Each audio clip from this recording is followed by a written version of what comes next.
대통령 순방 일정 관련 안보실장 브리핑 시작하겠습니다. 먼저 안보실장님의 모두 발언이 있겠습니다. 네, 여러분 안녕하십니까? 유럽 순방과 G7 정상회의 참석 사전 브리핑을 시작하겠습니다. 이재명 대통령은 6월 9일부터 18일까지 벨기에, 유럽연합, 이탈리아, 교황청을 방문하고 프랑스의 에비앙에서 개최되는 G7 정상회의에 참석합니다. 먼저 첫 일정으로 이 대통령은 6월 9일부터 10일까지 브뤼셀에서 벨기에 및 EU 측과 정상회담을 가질 예정입니다. 올해는 벨기에와 수교한 지 125주년 되는 해입니다. EU의 경우에 우리 정상의 8년 만의 양자 방문이고 이 대통령은 지난해에 캐나다의 G7 정상회의 계기에 회담을 한 데 이어서 코스타 EU 정상회의 상임의장 및 폰데 라이언 집행위원장과 1년 만에 정상회담을 갖게 됩니다. 이어서 이탈리아 마타렐라 대통령의 초청으로 6월 11일부터 13일까지 이탈리아를 국빈 방문합니다.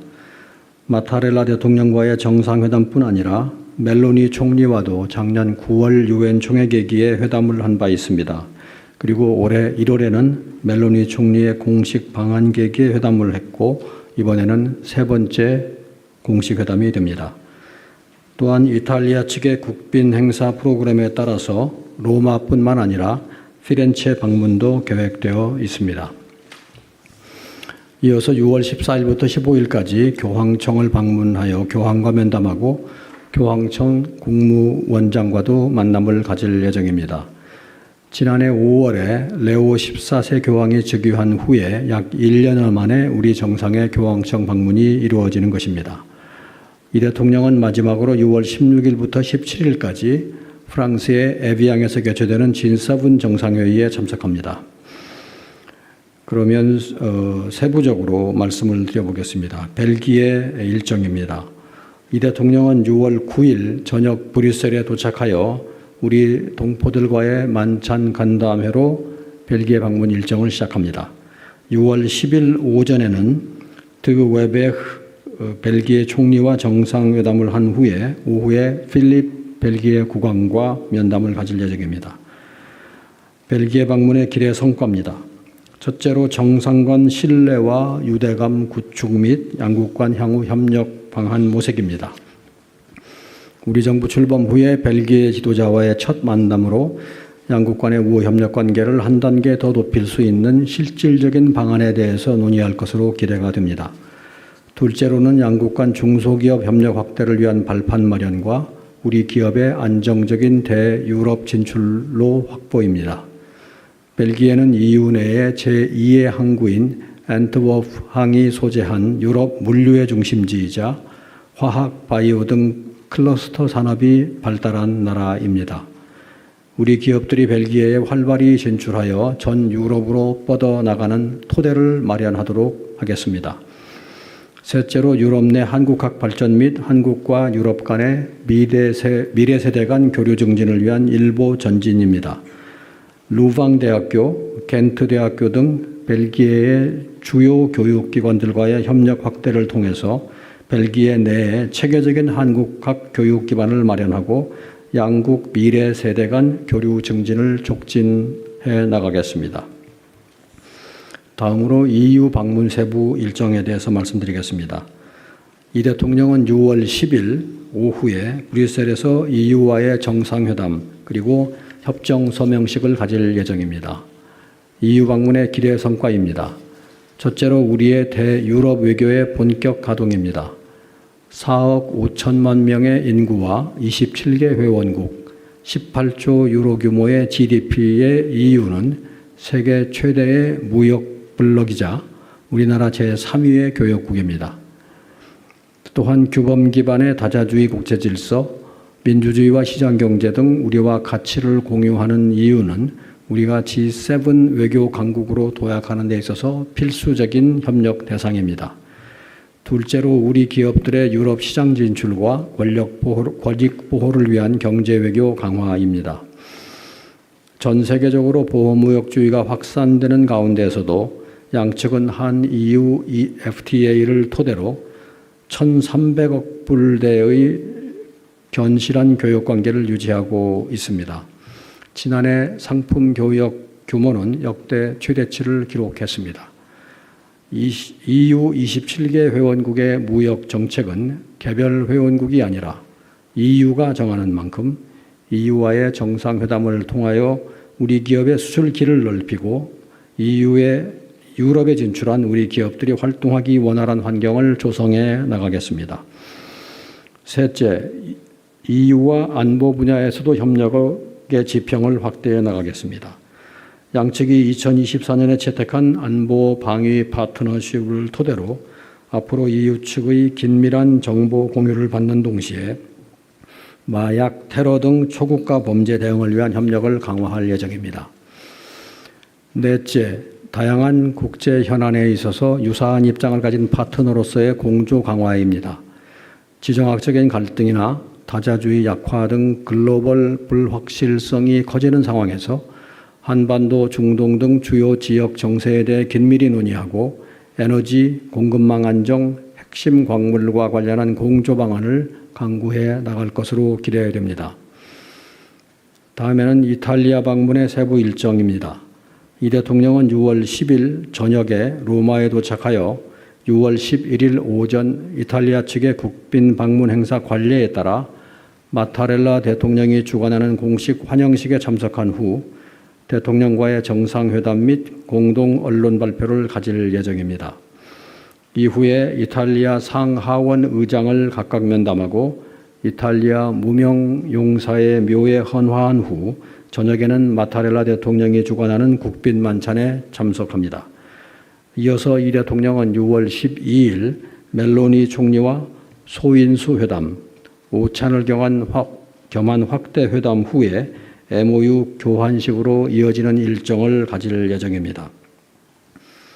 저녁에 이 대통령은 대통령실 주관 공식 환송식에 참석한 후 한 이탈리아 비즈니스 라운드테이블에 참석합니다.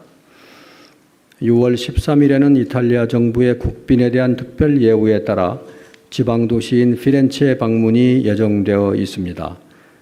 르네상스 문화의 중심지인 이곳에서 토스카나 주지사와 피렌체 시장 등을 접견하여 양국 간의 문화협력 강화 방안에 대해 논의를 갖고자 하며 문화 관련 별도 일정도 가질 예정입니다. 이번 이탈리아 방문의 기대 성과를 말씀드리겠습니다. 첫째로 G7과 EU의 핵심 국가인 이탈리아와 전략적인 관계 강화입니다. 우리의 EU 내 4대 교역국이자 EU, G7, G20의 주요국인 이탈리아는 해양과 대륙을 잇는 지리적 조건, 고부가 제조업 중심 수출 경제, 문화적 매력에 기반한 소프트 파워에 이르기까지 우리와는 많은 공통점을 지니고 있습니다. 우리의 국익 중심 실용 외교의 외연을 유럽으로 확장해 나가는 데 있어 핵심적인 파트너입니다. 이번 방문은 중동 전쟁 등으로 격변하는 국제 정세 속에서 정부 출범 후 최초의 유럽 국빈 방문이라는 상징성을 가질 뿐만 아니라 양국 관계를 전방위적으로 강화하고 호혜적, 전략적 협력을 확대하기 위한 비전을 제시하는 계기가 될 것입니다. 이와 관련하여 지난 1월 멜로니 총리가 제안한 바 있는 2026년, 2030년 한 이탈리아 전략적 행동계획을 이번 방문 계기에 채택할 예정입니다. 둘째, 양국 첨단 산업 및 과학 분야의 실질 협력 강화입니다. 작년 9월 서울에서 열린 양국 간 비즈니스 포럼에 이어 이번에는 로마에서 비즈니스 라운드테이블을 개최합니다. 반도체, 항공우주, 에너지, 바이오 등 분야에서 호혜적인 비즈니스 기회를 창출하기 위한 기업 교류의 장이 될 것입니다. 또한 이번 방문 계기에 우리 중소기업 소상공인 지원을 위한 정책 교류와 사회 연대 경제, 생태계 활성화를 위한 방안 등 상호 관림사를 논의할 예정입니다. 아울러 기초과학, 우주, 방산 분야의 논의를 통해서 전통적인 과학 강국인 이탈리아와 첨단 기술 파트너십 고도화를 위한 기반을 마련코자 합니다. 셋째, 유럽의 문화 중심국인 이탈리아를 통한 K 이니셔티브의 확산과 인적 교류 증진입니다. 유구한 역사와 문화유산을 보유한 양국이 서로의 문화에 대한 호감을 바탕으로 교류의 폭을 더욱 확대하고 이를 통해 K컬처가 유럽에서 더욱 환영받고 사랑받을 수 있는 전기가 되기를 기대합니다. 이탈리아는 영 100만 명의 우리 국민이 찾는 곳입니다. 우리의 동포와 방문객, 진출 기업의 편의를 증진하기 위한 방안도 양측이 함께 모색하여 양국 관계를 더욱 내실 있게 발전시키고자 합니다. 다음으로 교황청 세부 방문 일정입니다. 이 대통령은 6월 14일 성바오로 성당에서 평화와 연대를 위한 특별 미사에 참석하는 것으로 교황청 방문 일정을 시작합니다. 이어 6월 15일에는 레오 14세 교황, 파롤린 교황청 국무원장과 각각 면담을 가질 예정입니다. 다음으로 이번 교황청 방문의 기대 성과에 대해 말씀드리겠습니다. 세계 평화의 상징인 교황과의 만남, 그리고 성바오로 대성당 특별미사 계기에 대통령님이 연설을 통해서 급변하는 국제 정세 속에서 전 세계의 평화와 연대를 향한 한국의 의지를 표명하고 이에 대한 교황청의 지지를 얻고자 합니다. 한반도 평화에 대한 교황청의 지속적인 지지와 관심을 다시 한번 확인하는 계기가 될 것입니다. 우리는 아시아 국가 두 번째이자 카톨릭이 다수 종교가 아닌 국가에서 최초로 개최되는 2027년 서울 세계 청년 대회를 앞두고 있습니다. 이번 방문을 통해서 내년 대회가 전 세계 청년들의 연대 장이 될 수 있도록 한국과 교황청의 협력 체계를 확고하게 구축할 것입니다. G7 정상회의 세분 일정에 대해서 말씀드리겠습니다. 이재명 대통령은 6월 16일 오후에 에비앙에 도착한 후 마크롱 대통령과 초청국 정상들과의 기념 촬영을 시작으로 G7 정상회의 공식 일정을 시작하시게 됩니다. 근본 G7 정상회의 시 우리를 포함한 G7 초청국이 참여하는 세션은 첫째 날인 16일 확대회의의 1세션, 둘째 날인 17일 오전 확대회의 2세션과 업무 오찬입니다.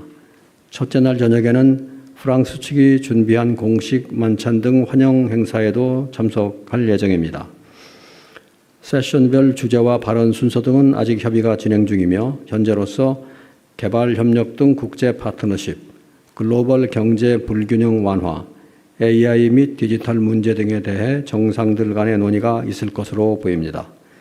이재명 대통령은 이번 정상회의 세션별 발언을 통해서 주요 의제별로 우리의 경험을 참석 정상들과 나누는 한편 G7이 호혜적 협력을 통해서 국제사회 발전을 추진하는 과정에서 선진국과 개도국 간 협력의 가교로서 적극적으로 기여해 나가겠다는 의지를 전달하게 될 것입니다. 다음은 이번 G7 정상회의 참석의 기대 성과를 말씀드리겠습니다. 첫째, 우리나라는 2년 연속 G7 정상회의에 참석하면서 G7 플러스 글로벌 책임 강국으로서의 위상을 공고화할 수 있을 것으로 기대됩니다. 작년에 이어 2년 연속 G7 정상회의에 초청되어 참석하게 된 것은 우리 정부에 대한 G7의 높은 신뢰와 기대를 보여줍니다. 이를 바탕으로 내년 2027년 미국, 2028년 영국 등 차기 G7 주최국과의 협력을 이어나가면서 G7 파트너십을 강화해 나가고자 합니다. 둘째, 글로벌 현안 해결을 위한 국제사회의 연대에 적극 동참하고 2028년 G20 의장국으로서 관련 의제를 주도해 나갈 기반을 마련할 예정입니다. 글로벌 불균형, 핵심 광물, 디지털, 마약 등 국제사회의 취약성 해결을 위한 G7의 노력에 동참하고 2028년 G20 의장국으로서 관련 의제 협력을 지속 주도하며 글로벌 경제사회뿐 아니라 우리 국익에도 도움이 되는 구체 성과를 창출해 나갈 예정입니다. 셋째, 국익 중심 실용외교 모멘텀 확보입니다. 작년 G7 정상회의부터 이어온 회원국 정상들과의 보다 긴밀한 유대를 구축함으로써 국제 정치 경제 분야에서뿐만 아니라 첨단 기술 및 방산과 같은 미래 신성장 동력 분야에서의 협력도 공고히 해나갈 기반을 마련할 수 있을 것입니다. 이번 유럽 순방과 G7 정상회의 참석은 이재명 정부 집권 1년간의 외교 성과를 바탕으로 유럽으로 본격적인 외교 지평을 넓히는 계기가 되는 한편 국제사회의 주요 이슈에 대한 참여를 확대하여 G7 플러스를 지향하는 글로벌 책임 강국으로서의 위상 확립에도 기여할 것으로 기대됩니다. 이상으로 제 모두 발언을 마치고 질문을 받도록 하겠습니다. 감사합니다. 네, 생중계는 여기까지.